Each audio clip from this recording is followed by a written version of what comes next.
Heartbreak Hotline, Gabby Petito, a call for awareness. Hey, hello, girl. Yes, I'm going to discuss the Gabby Petito's documentary that I saw on Netflix today and the story itself. Yes, because that was heartbreak. Yeah. All right, girl. Bye. Hey guys, what's up? When I tell y'all that something did not want me to talk to y'all about this right here, TikTok done kicked me off by 3 times, but let's get started, okay?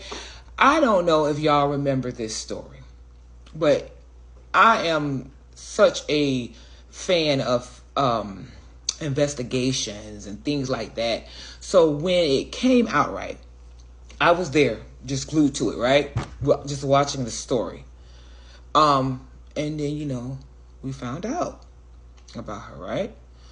Well, I was sitting here and I had to redo my braids because I self braid. So I'm sitting here, let me go ahead and, so, I do as I usually do. And I go and I sit in front of the TV and turn on my Netflix and decide I'm going to watch.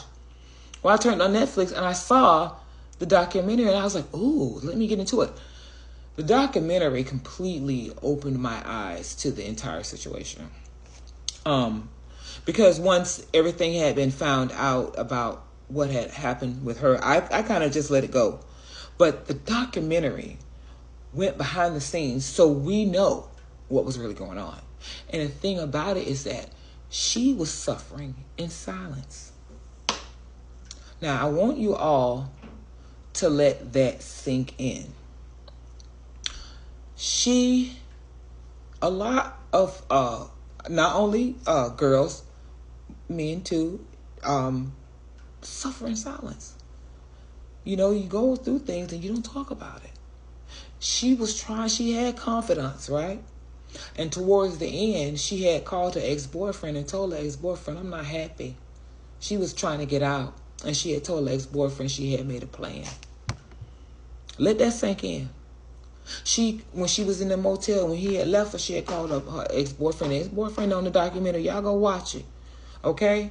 Because it wakes us up to things that appear one way, but in the reality, they are completely different.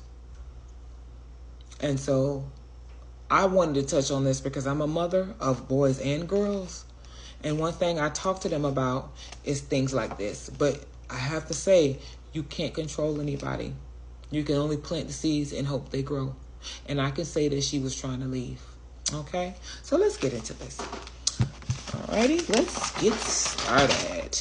I remember the story of Gabby Petito.